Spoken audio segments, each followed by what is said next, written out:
بسم الله الرحمن الرحيم. Et nous passons donc au droit malikite. Cheikh, j'avais juste une question concernant Ouais. à l'époque de Haroun al-Rachid. Haroun al-Rachid, Ce oui. que je comprends pas, c'était avec ils étaient hanafites. Oui. Parce que énormément ils restreignaient pas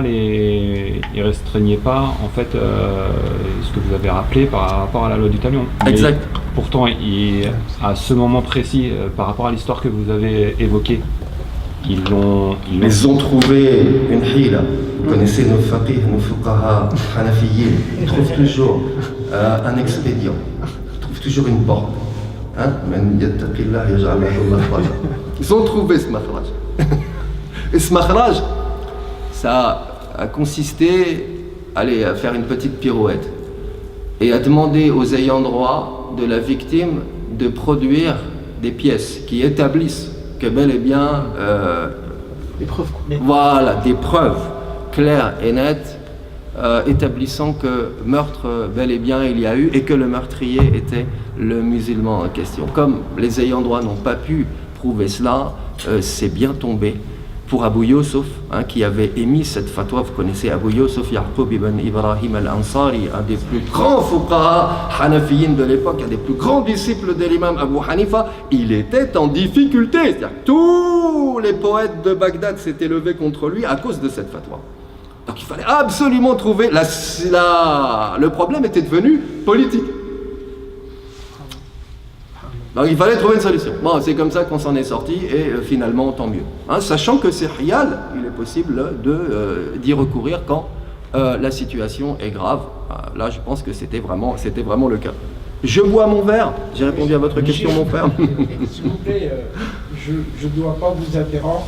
J'attends juste la fin, vous me donnez 5 minutes. J'ai une question à vous poser très importante. À condition qu'elle se rapporte à notre sujet. Oui, c'est-à-dire... le sujet, bien sûr. Eh bien, allons-y, je vous écoute parce que justement, je bois mon verre et ça permet de gagner du temps. Je ne vais pas vous interrompre. Ah non, du tout, allez-y. Vous me donnez la parole. Je vous la donne. Non, pas tout à l'heure. Donc j'ai pas moyen de vous la donner alors. D'accord. Je vous écoute. Ça y est, j'ai bu mon verre. Voilà, il y a une chose très grave qui se passe chez nous en Algérie. Oui. Il y a des gens qui se mettent en groupe et sont en train d'avancer et on les appelle Qur'aniyin. Oui. Ils ne croient Oui. qu'au Coran. Oui. Ils ne veulent plus croire au Sunnah. Oui. Ils la mettent de côté. Oui. Et nous, on ne croit que. Et, ils ont été emprisonnés. Il y a Oui. eu des attaques. À ce point-là, Ouais, à ce point-là. décidément, l'Algérie a été éprouvée. Vraiment, il y a un cheikh, c'est un de mes copains. Il a fait une Jumu'ah que pour eux. Toute une Jumu'ah, du début jusqu'à la fin. Vous voulez que je fasse un Jumu'ah concernant cette Oui, question? oui. Alors, je vous le promets, Inch'Allah. D'accord? Donc ça, on répondra aux Qur'aniyin, à ceux qui prétendent suivre le Coran et ne suivre que le Coran. Pas de Sunnah. Pas de sunnah. Pas de sunnah. D'accord. On aura l'occasion de répondre à cela, si vous le voulez bien, lors d'un prêche du vendredi. Et c'est même un devoir que de le faire aujourd'hui, parce que ces mêmes dont vous parlez, ils sont ici. Ils sont partout. Il faut dire aussi qu'on les aide. Voilà. Allez dans ce sens-là. Ben oui, c'est bien ce qu'il en est. Un peu partout. Oui, bien sûr. Donc c'est promis. Alhamdulillahi wahdah, wassalatu wassalamu ala man la nabiyya ba'dah. Rabbana zalamna anfusana wa illam taghfir lana wa tarhamna lanakunanna minal khasirin. Wa ba'd. Alors, nous avions parlé il y a de cela 2 semaines des actes vivement recommandés de la petite ablution. N'est-ce pas? Et c'est très important. Et nous avions dit alors, que les fuqaha malikiyin faisaient une distinction entre sunnah et mandoub. Qui est-ce qui peut nous dire quelle est cette différence entre sunnah et mandoub? Je vous écoute. Ça fait rire, si Ali. Ça fait rire? Eh bien, tiens, je te pose la question, si Ali, puisque tu nous ris au nez. Qu'est-ce qu'on entend par sunnah? Sunnah, c'est-à-dire les oreilles pour la prière. D'accord. Bon, ça va pas être suffisant. Ça va. Mais c'était déjà une idée. Qui peut me répondre à cela? Je suis vraiment embêté parce que je me suis... je veux dire, j'ai fait tous les efforts possibles il y a 2 semaines de cela pour vous expliquer la différence entre sunnah et mandoub. Un ancien élève. Sunnah, c'est acte vivement recommandé. Merci. Et mandoub, c'est... Recommandé, méritoire, sans insistance. Voilà, c'est en dessous de... Et pourquoi sunnah et pourquoi mandoub? Parce que le prophète sallallahu alayhi wa sallam, s'agissant de la sunnah, a fait ces choses de façon continue et de façon publique. Alors que les actes mandoub sont ces actes que le prophète sallallahu alayhi wa sallam a fait, mais pas de façon continue ou pas de façon publique, ou pas de façon continue et publique. Vous êtes d'accord avec moi? C'est appris désormais? Vous l'avez mémorisé désormais? Ou dois-je le répéter tout au long du cours? S'il vous plaît, je vous demande un petit peu d'interaction. La prochaine fois, c'est notre frère que je viserai directement, l'homme à la cagoule. D'accord. D'accord. Alors... Qu'est-ce que c'est Mendeb ou Sunnah? Pardon? Mendeb. Oui. Mendeb quoi? Mendeb. Bon, je viens de vous expliquer clairement ce qu'il en est. Je vous ai dit que mandoub ou fadila, d'accord, ou mustahab étaient des termes synonymes qui désignaient les actes recommandés sans insistance, d'accord, que l'on fait au quotidien. Alors, quelle différence avec la sunna? Eh bien, la sunna est d'un degré supérieur. On va avoir l'occasion d'en reparler de tout cela et vous verrez que vous comprendrez tout cela très bien. Je parle donc à présent de ces actes recommandés sans insistance de la petite ablution. Et je vous dis, parmi ces actes-là, il y a le fait de dire Bismillah. Le fait de dire Bismillah. Également, il y a le fait de se couvrir les parties intimes. Couvrir les parties intimes, soit lorsqu'on est seul, soit lorsqu'on est en présence de sa femme. Si par contre, on est en présence de fidèles autres que sa femme, à ce moment-là, c'est obligatoire. Wajib, fard. D'accord? Également, parmi les actes recommandés, sans insistance, le fait de faire ses ablutions dans un lieu pur. Ah, mais ça pose problème, ça, dites donc. Non, parce que, à notre époque, souvent, les toilettes sont dans la douche. Enfin, je veux dire, dans la salle de bain. Ah, donc est-ce que ce précepte s'applique? C'est un point de détail qui effectivement, non, je répondrai en vous disant que à partir du moment où on est d'accord pour dire que ce dont il s'agit ici, c'est de pratiques recommandées sans insistance. On peut tout à fait passer outre. Puisque là, on n'est pas en contradiction avec la sunna, mais avec des actes qui sont recommandés sans insistance. Et là, vous voyez, mon frère, la différence entre la sunna et le mandoub. Contredire la sunna, c'est grave. Contredire le mandoub n'a pas la même valeur, n'a pas le même degré de gravité. Et par là même, mes frères, vous commencez à devenir des gentlemen de l'islam. Je veux dire, vous commencez à prendre conscience de ces petits détails qui font de vous des hommes instruits, des hommes fins dans leur religion, qui savent faire la différence et peser les choses à leur juste valeur. Non. C'est bien dit ça, non? Ah, je la trouve sympa celle-là. Bon. Mandoub, mustahab, fadila, c'est la même chose. Mon frère. Demandez autour. Par contre, est-ce que je peux, s'il vous plaît, continuer mon cours? Parce que sinon. Oui. D'accord. Je continue mon cours, s'il vous plaît. Oui. Également, parmi les actes recommandés sans insistance de la petite ablution, le fait d'être orienté en direction de la Qibla. Tant que faire se peut, nous disent les fuqaha malikites. Reconnaissez que c'est assez difficile. C'est assez difficile. Donc, s'il est possible, en tant que responsable d'une mosquée, d'orienter, d'accord, les sièges des fidèles en direction de la Qibla, écoutez, c'est mieux.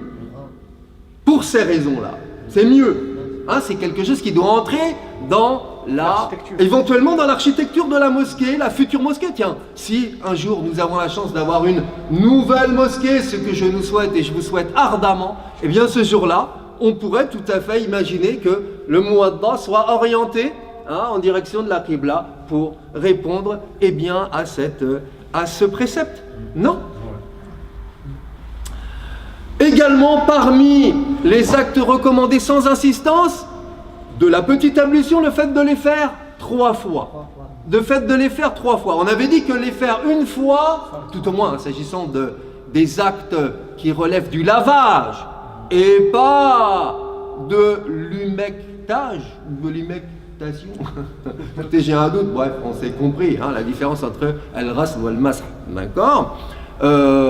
Qu'est-ce que je disais ici? Oui, s'agissant du lavage des membres, ils se font donc 3 fois en tant qu'acte recommandé sans insistance et une fois donc en tant que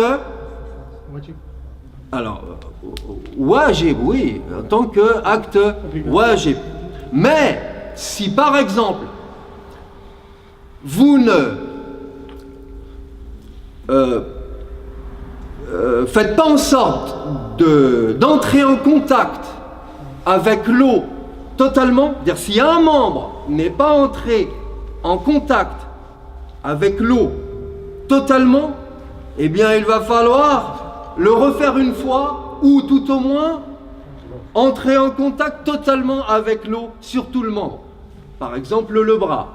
Si ce n'est pas le cas, on ne comptera pas ces actes comme étant autre chose qu'un seul et même acte. Vous me comprenez? Tant que l'avant-bras, par exemple, n'a pas été lavé entièrement, eh bien, il s'agit que d'un seul et même lavage. Et il y a 2 et 3e lavage, sunna et mandoub, que si le premier a été totalement, c'est ce qu'on appelle al-isbar, pour nos frères qui sont arabisants. Vous m'avez saisi? Très bien. Quoi encore? Ok. Ensuite, devancer la main droite ou devancer les pieds droits avant le pied ou la main gauche. Également fait partie des actes recommandés sans insistance. 2. Commencer par la naissance des cheveux et terminer par le bas du visage. S'agissant du lavage du visage, on commencera par le haut de préférence en tant qu'acte recommandé sans insistance. Et également de commencer par les doigts et terminer par le coude. Également de commencer par l'extrémité des doigts de pied et terminer par la cheville. Tout cela relève des actes recommandés sans insistance de la petite ablution. Et on avait parlé du siwak, me semble-t-il, il y a 2 semaines de cela. Je vous avais dit qu'effectivement, oui, il était recommandé d'utiliser soit le doigt, soit le siwak au moment donc de procéder au gargarisme, d'accord, de procéder au gargarisme de la bouche. Tout cela en tant qu'acte recommandé sans insistance de la petite ablution. Vous me suivez? Jusqu'alors, y avait-il autre chose? Oui, alors un certain nombre d'invocations qui se disent après la petite ablution. En tant que, là encore, acte mandoub. Ashhadu an la ilaha illallah wahdahu la sharika la wa ashhadu anna Muhammadan abduhu wa rasuluh. Allahumma ij'alni min at-tawwabin waj'alni min al-mutatahhirin, etc., etc. Toutes ces invocations, donc, il est recommandé de les faire à la sortie de la petite ablution. Passons maintenant, si vous le voulez bien, aux actes réprouvables, qui sont finalement, pour certains, le contraire des actes recommandés sans insistance. Je m'explique. Faire la petite ablution dans un lieu impur est réprouvable, puisque faire ces mêmes ablutions, petites ablutions, dans un lieu pur sont recommandées sans insistance. Vous voyez ce que je veux dire? De gaspiller de l'eau. On avait vu dans quelle mesure le prophète sallallahu alayhi wa sallam faisait son ablution, sa petite ablution avec un moud, et faisait la grande ablution avec un sa. D'accord? On avait parlé de cela. De parler également, il est réprouvable de parler lorsqu'on fait sa petite ablution. Et pourquoi, mes frères? Mais parce que la petite ablution est un acte adoratif à part entière. Ce n'est pas seulement l'acte de se laver, mais c'est vouer un culte à son Seigneur. Chez nous, se purifier, c'est adorer Dieu. C'est pas formidable ça? C'est formidable. Oui, mais alors, est-ce que je peux répondre au mu'adhin au moment où je suis en train de faire ma petite ablution? Est-ce que je peux répondre à quelqu'un qui me salue? Assalamu alaikum. Je réponds ou je réponds pas? Oui, je peux répondre. Si, je peux répondre sans aucune réprobation. Et même je réponds au mu'adhin en même temps. Pas de contradiction et pas d'opposition entre ceci et cela. Voyez mon frère comme on en apprend des choses quand même avec votre cheikh. On en apprend des choses. D'accord. Il fait comme il veut. Mais ce dont je vous parle à moi, c'est de faire malikite quand même. De faire malikite. C'est quelqu'un qui fait la mission, qui est rentré avec le salam alaikum, vous dites, il va perdre, qu'est-ce qu'il fait? D'accord, sachez-le simplement, c'est que salam fait partie des choses qu'il est recommandé de faire, de répondre au salam. Par rapport au salam, on avait dit salam alaikum, de dire salam alaikum, c'est une sunna, et le prophète il devançait toujours les gens de dire salam avant, et le fait de répondre au salam est une obligation. Est une obligation, mon frère. Et ça, c'est quelque chose qui est très important et auquel on ne fait pas suffisamment attention. De répondre au salam est une obligation. De dire le salam, non. Mais d'y répondre, oui. À partir du moment où un musulman vous salue, vous répondez à ce salut. Vous répondez à ce salut. À moins de craindre, évidemment, pour vous-même dans certaines conditions. D'accord, ça peut arriver. Mais de façon générale, on répond au salut, c'est une obligation absolue. Il y a eu ça arrivé aujourd'hui. Un groupe, j'ai dit salam alaikum. Regardez, répondez pas. Peut-être qu'ils ne vous ont pas entendu. Nuhsinu dhanna bil muslim. On part du principe qu'il n'a pas entendu, qu'il était occupé, qu'il avait la tête ailleurs. Il ne faut pas non plus jeter l'anathème sur nos fidèles. Et pendant la prière, sans répondre, oui, il est possible de répondre, mais par un salut. Et parfois on voit comme ça. Oui, c'est possible en droit malikite, tout à fait, de répondre de cette manière-là. Mais on verra ceci au chapitre de la prière. Oui, de saluer simplement, de saluer avec la main. Oui, si tu as salué la personne, il a entendu, mais il a refusé de répondre. Effectivement, oui, c'est un péché. On peut considérer ça comme un péché, mon frère. On peut considérer ça comme un péché. Quand l'inimitié s'en mêle et que la dissension existe entre les frères, cette dissension ne doit pas exister plus de 3 jours. Il n'est pas permis à un musulman qui croit en Dieu et en son envoyé de tourner le dos à son frère, de fuir son frère plus de 3 jours. Regardez dans quelle situation nous sommes aujourd'hui, malheureusement, où nous ne saluons plus, où on a honte de saluer de jeunes musulmans parce qu'on craint finalement qu'ils ne nous répondent même pas. Vous voyez? Et malheureusement, on en est arrivé. Donc, afshus salam. Afshus salam, c'est-à-dire répandez le salut autour de vous. Et derrière le salut, il y a un symbole. Le symbole de paix, c'est-à-dire qu'on se fait quelque part l'ambassadeur de la paix. Salam, qu'est-ce que signifie ce mot en arabe à l'origine?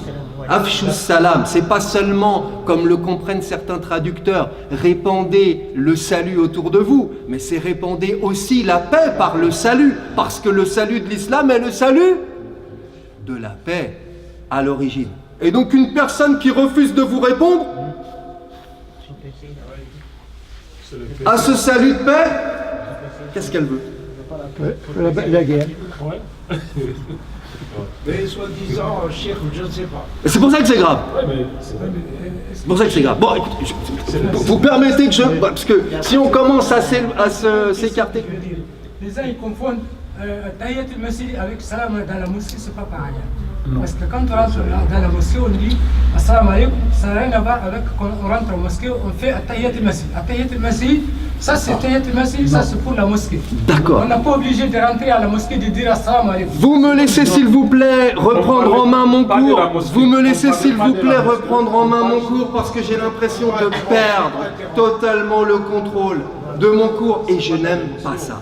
Et je n'aime pas ça, d'abord parce qu'il y a une forme d'irrespect derrière tout cela, comme vous le voyez. J'aime que nos frères m'écoutent.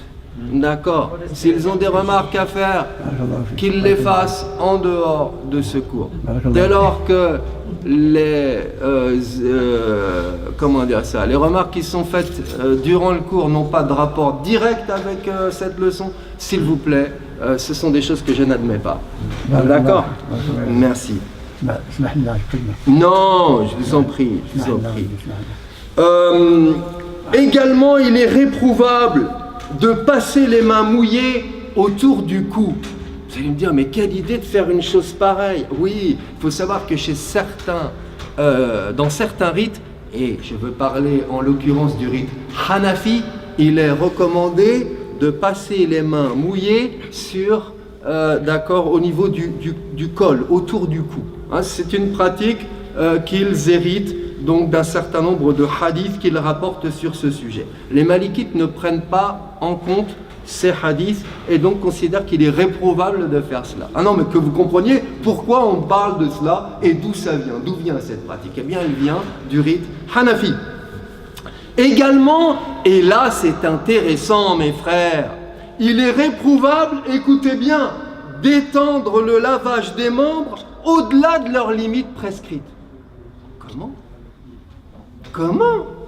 Est-ce que le prophète sallallahu alayhi wa sallam n'a pas dit dans un hadith Inna ummati ya'tuna yawm al-qiyamati muhajjalin ghurran muhajjalin min athari al-wudu?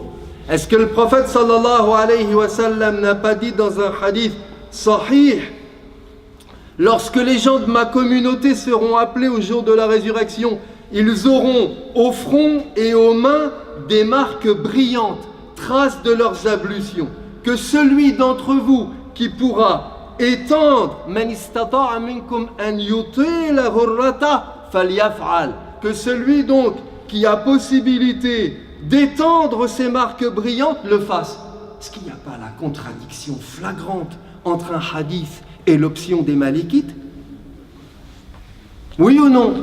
Il y a opposition apparente entre ce hadith et le commentaire que les malikites en font. Sauf que, si on y regarde de plus près, il n'en est absolument rien. Je m'explique. Ce que veulent dire nos malikites quand ils réprouvent le fait d'étendre le lavage des membres au-delà de leurs limites prescrites, c'est qu'ils expliquent ce hadith de la façon suivante, que celui d'entre vous donc qui pourra étendre son état d'ablution le plus longtemps possible, que celui-là le fasse. Il ne s'agit pas d'une extension spatiale de la petite ablution, mais d'une extension dans le temps. Bon, ça vaut ce que ça vaut, ça vaut ce que ça vaut, mais vous m'avez compris. Donc ici, il s'agit d'une interprétation du hadith, d'une autre interprétation du hadith que celle qu'on connaît habituellement. C'est vrai que nous autres, par exemple, Shawafi'a, il nous est demandé, il est recommandable chez nous d'étendre au maximum le lavage de la petite ablution, d'accord, et de remonter au-delà même du coude, et de même pour les pieds, au-delà des chevilles, en référence à ce hadith. Sauf que ce hadith, on peut l'interpréter de plusieurs manières. Soit ici on dit, je le répète, qu'il s'agit pour nous d'étendre ces marques brillantes au-delà des limites qu'on connaît du coude et des chevilles, soit le prophète sallallahu alayhi wa sallam voulait dire étendez le plus possible ces marques brillantes dans le temps, c'est-à-dire rester le plus longtemps possible en état d'ablution. Vous voyez mes frères qu'ici on est au devant d'un hadith qui peut faire l'objet d'une interprétation. Et telle est la position des Malikites concernant ce texte. Vous m'avez saisi? Passons maintenant, on a encore un peu de temps devant nous. Allez, aux causes qui annulent la petite ablution. Alors, on va parler ici de causes directes, hadath, et de causes indirectes, asbab. Pourquoi des causes directes et pourquoi des causes indirectes? Nous en reparlerons quand, nous passerons, je vous en prie, quand nous parlerons des causes indirectes qui annulent la petite ablution. Tout d'abord, les causes directes qui annulent la petite ablution. Ce sont donc toutes ces substances qui sont évacuées par les voies naturelles de l'homme et de la femme en bonne santé. Je veux parler ici des excréments, je veux parler de l'urine, je veux parler des gaz intestinaux. Mais également, remarquez avec moi dans le livre un problème apparent. Je parle de sperme. Et je dis que le sperme annule le fait d'évacuer cette substance, annule la petite ablution. Attendez-moi, ce que je sais jusqu'alors du fiqh, et ce que j'ai étudié depuis que je suis tout petit, enfin tout petit non, mais je me mets à votre place, c'est que ce genre de choses annule la grande ablution, pas la petite. Pourquoi est-ce que vous nous parlez ici de liquide spermatique? Parce que mes frères, on va opérer une distinction entre le liquide spermatique qui sort de façon inhabituelle, je veux dire, qui sort sans jouissance, qui est émis sans jouissance, et qui de surcroît est émis sans jouissance à l'état d'éveil. Dans ce cas-là, on part du principe que seule la petite ablution s'avère obligatoire et pas la grande. Il faut donc, pour qu'il y ait émission de liquide spermatique et que ce liquide spermatique oblige à la grande ablution, qu'il y ait jouissance et que ça se fasse à l'état d'éveil. Pourquoi à l'état d'éveil? Je vous rappelle qu'il arrive qu'un fidèle ait des pollutions nocturnes suite à un rêve érotique. Et donc, qu'est-ce qu'il en est de ce frère? Est-ce qu'il a ressenti quelque chose? Il peut ne rien avoir ressenti, en tout cas au réveil, ne rien se rappeler de tout cela. Est-ce qu'il est redevable de la grande ou de la petite ablution? La grande. De la grande ablution dans tous les cas. Pourquoi? Parce qu'on part du principe que, il était inconscient à ce moment-là. N'empêche, d'accord, il y a eu jouissance, si vous voulez, théorique. D'accord? D'accord. Donc on a compris ce qu'il en était. La petite ablution est annulée donc par les excréments solides, fluides et par les gaz intestinaux. Un problème particulier? Aucun problème particulier là-dessus.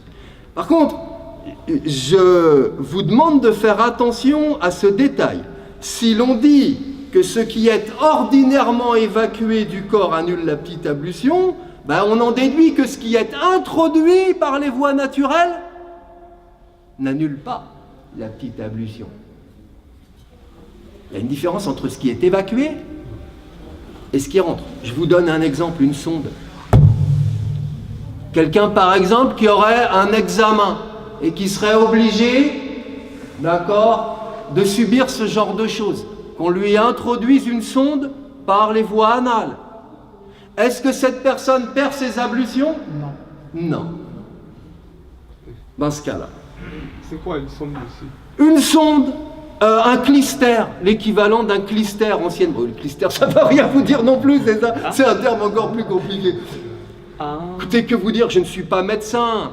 Une sonde, un tube, d'accord, un tube avec au bout éventuellement une caméra ou ce genre de choses. D'accord? Vous avez compris? D'accord, très bien. N'annule pas non plus la petite ablution. L'évacuation qui est inhabituelle, de matière inhabituelle, des verres, ça arrive. Des calculs, ça arrive. Des petites pierres, ça peut arriver également, même quand elles sont souillées par des excréments, parce que ce genre de choses n'arrive pas habituellement. Ça arrive que de façon exceptionnelle. Et donc on en déduit qu'il n'y a pas ici annulation de la petite ablution. D'accord? Alors après, il y a des accords sur la question du sang et du pu. Bref, un certain nombre de docteurs malikites estiment que là aussi, il n'y a pas annulation de la petite ablution parce que habituellement le sang et le pu ne sortent pas par ces voies-là. D'accord? N'annule pas non plus la petite ablution ce qui est évacué par la bouche. Alors mon frère, quand je parle, c'est vrai que j'aimerais que vous vous dispensiez du portable. Bah, ouais, mais c'est moi qui parle là, d'accord? Cher Google, ce sera plus tard. D'accord? N'annule pas non plus la petite ablution. Ah, je l'appelle cher Google, ouais, je suis pas le seul. Hein. Ouais, c'est un pied de nez. Malheureusement, tant de frères aujourd'hui ont recours à Google et s'égarent totalement. Donc n'annule pas non plus la petite ablution ce qui est évacué par la bouche. Ce qui est évacué par la bouche comme le vomi, ni ce qui est évacué par saignée. Je ne parle pas du jeûne. Hein, vous savez que le vomi, vomir volontairement, se faire vomir, annule, rompt le jeûne. Rompt le jeûne. Si ce dont nous parlons, c'est de la petite ablution. Hein, d'accord? S'agissant de la petite ablution, il n'y a pas annulation quand il y a expulsion donc de vomi par la bouche. Et alors faites attention à ce détail, si un excrément solide ou fluide, dis-je, est évacué par une seringue ou par une sonde au-dessus du niveau de l'estomac, donc sous la cage thoracique, eh bien cela n'annule pas la petite ablution. Cela n'annule pas la petite ablution. Si par contre c'est évacué au-dessus, qu'est-ce que j'ai dit? Au-dessus ou au-dessous?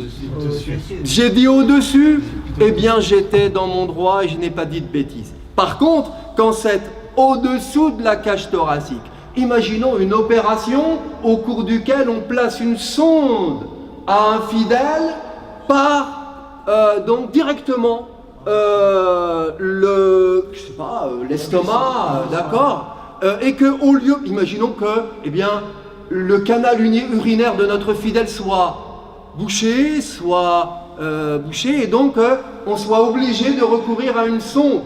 À ce moment-là, il y a annulation de la petite ablution. Sauf que, en réalité, mes frères, dès lors que la sonde laisse écouler l'urine, cette urine, le fidèle n'a plus moyen de la contrôler. Dans contrôler, je veux dire l'évacuation. Et à partir de là, son statut est celui de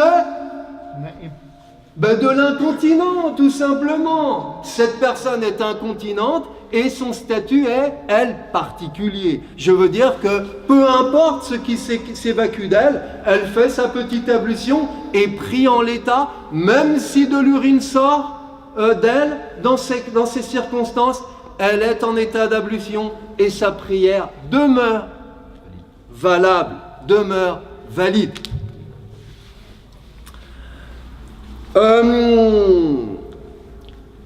D'accord.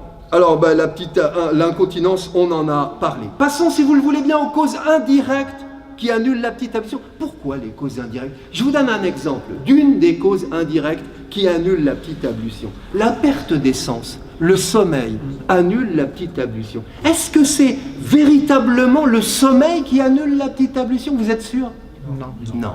C'est une cause indirecte. Je veux dire que quand un homme dort, il perd le contrôle de son corps. Et donc tout porte à croire qu'il va émettre quelque chose. Un gaz, par exemple. Donc vous voyez bien qu'ici, la cause qui annule l'ablution, la petite ablution, n'est pas le sommeil en soi, mais ce qu'engendre le sommeil en fait de perte des sens. Raison pour laquelle nos docteurs malikites parlent de cause directe et de cause indirecte. Alors j'aurais pu traduire ça comme le font nos traducteurs classiques en hadath et asbab, mais je trouvais ça ridicule parce que personne n'y comprend rien. Non, je vous assure, quand j'ai fait ce travail de traduction, vraiment j'ai voulu vous faciliter au maximum les choses. On est entré dans le temps du Isha. On a encore du temps. Eh ben, écoutez, c'est formidable pour une fois. Jusqu'à la moitié de la nuit, jusqu'au tiers, si vous voulez. Alors, parmi ces causes, donc on a compris pourquoi on parlait de causes directes et de causes indirectes de l'annulation de la petite ablution. Et, eh bien, passons au vif du sujet. Parmi donc ces causes indirectes qui annulent la petite ablution, la perte d'essence pour cause de trouble mental, pour cause de coma, pour cause d'ébriété. Certains m'ont repris là-dessus en me disant « ébriété, comment il peut y avoir ébriété chez un fidèle? C'est possible ça ?» Je dis oui, tout à fait, par médicament. Non, je veux dire, c'est pas improbable, on peut tout à fait, perdre momentanément ses sens à cause d'un produit trop fort, d'un médicament trop fort. Donc vous voyez que j'ai ma réponse. Non, et que ma réponse est justifiée. On peut parler d'ébriété. De choc émotionnel, quelqu'un qui reçoit un choc violent, moral, émotionnel, et donc cette personne devra refaire sa petite ablution si elle l'avait pour pouvoir prier. De sommeil profond. Ça suffit pas de parler de sommeil, mais il faut parler de sommeil profond. C'est-à-dire que le critère ici dont il s'agit, c'est celui-là, et aucun autre. Ne me parlez pas de position, quelle que soit la position dans laquelle vous êtes. Debout, assis, à cheval, en voiture, quelle que soit la position dans laquelle vous vous trouvez, le critère, c'est en droit malikite. Celui du sommeil, la profondeur du sommeil. Le sommeil est profond, quelle que soit la situation dans laquelle se trouve le fidèle, il annule sa petite ablution par là même, et il doit refaire sa petite ablution pour pouvoir prier, s'il désire le faire. Par contre, un sommeil léger. S'agissant du sommeil léger, on distinguera entre un sommeil, mes frères, léger qui dure. Ça fait un écho incroyable. Ça fait un écho incroyable. Décidément, un sommeil léger qui dure, je vais dire ça moins fort, pardon, excusez-moi pour vos oreilles. C'est pas grave. Pas grave, merci Sir Ali. Donc un sommeil léger qui dure et un autre donc qui ne dure pas, momentané. Si, il y a donc un gros écho. Bon, je vais éloigner le micro. C'est pas grave. Bon. Non, je tiens à mes fidèles, faire attention à leurs oreilles. Donc, s'agissant du sommeil léger qui ne dure pas, pas de problème. Vous pouvez vous lever sur le champ et faire votre prière comme vous le voulez, faire vos circumambulations rituelles, ouvrir le Coran, je veux dire prendre le mushaf, aucun problème. Le problème se pose, si problème il y a réel, lorsque le sommeil est léger, mais dure dans le temps. À ce moment-là, il est recommandé, entendez-moi, écoutez-moi bien, pardon, recommandé, mais non obligatoire, de faire sa petite ablution en tel cas. Vous la voyez la distinction ? Très bien. Très très bien. Également, il y avait quelque chose à dire là-dessus de particulier, d'autres? Oui, parce que d'autres écoles, d'autres constructions vous proposent d'autres solutions. Je veux parler du droit chaférite par exemple, qui veut qu'une personne, tant qu'elle est en position assise, demeure en état de petite ablution. Peu importe qu'elle ronfle, ou que, d'accord, elle soit en sommeil profond ou pas, elle demeure en état d'ablution dans cet état. Ça, c'est une solution chaférite, mais ça n'est pas la vôtre. Autre chose, mes frères, quel est le critère pour savoir, tiens, j'en ai pas parlé de ça, quel est le critère qui permet de savoir si bel et bien je suis en état de sommeil profond ou pas? Une main qui tombe, un objet que vous avez dans la main, que vous faites tomber, on vous informe que vous avez ronflé. Ronfler, ça veut dire être en état de sommeil profond. Perdre l'essence de ce qui se passe autour. Je veux dire, ne plus entendre les voix qui sont autour de vous est également un critère qui permet de dire que bel et bien vous êtes entré dans un sommeil profond. D'accord? Il est bien mon critère, non? Ça, ce sont des choses qui vous servent directement. Et puis, également parmi les causes indirectes qui annulent la petite ablution, le fait de toucher une personne. Simplement toucher? Non. Il faut qu'elle excite ordinairement le plaisir charnel. Alors, il faut que ce soit également avec la main ou avec une autre partie du corps. Mais nos docteurs malikites posent des conditions. Tout d'abord, le toucheur doit être pubère. Deuxièmement, il doit viser à éprouver un plaisir charnel. Il doit viser à le faire. Peu importe ensuite qu'il en éprouve un dans les faits ou non. Vous voyez la distinction? La distinction, c'est que on peut tout à fait avoir l'intention d'éprouver un plaisir charnel sans le trouver. Peu importe qu'on ait l'intention et qu'on ait trouvé ou pas, enfin, peu importe qu'on ait trouvé, plaisir ou pas à cela, dans tous les cas, on avait l'intention de, à ce moment-là, la petite ablution est annulée. Vous me suivez? Oui. Très bien. Autre cas, on éprouve un plaisir charnel dans les faits, même si on ne visait pas à en éprouver un. C'est-à-dire qu'à l'origine, on n'avait pas l'intention d'en éprouver un. Mais voilà qu'en touchant, eh bien, le plaisir, d'accord, voluptueux, naît en nous. À ce moment-là, il y a obligation de procéder à la petite ablution. Oui. D'accord? Très bien. Quant au fait d'embrasser sa femme, ça oblige dans tous les cas à faire la petite ablution.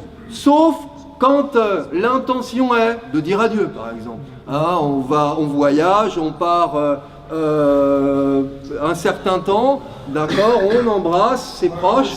Remerciement, non? Remerciement également, d'accord, remerciement également, aucun problème. Ça couvre pas la... Non, ça n'annule pas la petite ablution. Mais il y a d'autres conditions. S'agissant donc du toucheur, on en a parlé. Maintenant, parlons de l'attouchement lui-même. Comment est-ce qu'il se fait? Est-ce que le fait de toucher par-dessus un tissu annule la petite ablution? Je veux dire, on a dit que le fidèle éprouvait du plaisir. D'accord, mais est-ce que il touche donc une femme par-dessus un tissu léger ou pas? S'il touche au mieux un tissu par-dessus un tissu léger, il annule la petite ablution. Oui, il y a annulation de la petite ablution. Au pire, par contact des deux peaux, direct. S'il y a contact des deux peaux, il y a également annulation, avec évidemment sentiment. Voluptueux, oui, sentiment voluptueux. Là, j'ajoute un certain nombre de conditions à celles qu'on a déjà mentionnées. On parlait des conditions inhérentes au toucheur. On parle maintenant des conditions inhérentes à l'attouchement lui-même. Et puis on parlera ensuite de la personne touchée. Vous voulez bien? C'est précis, en droit malikite, c'est précis. On est entré dans le temps de... Il reste...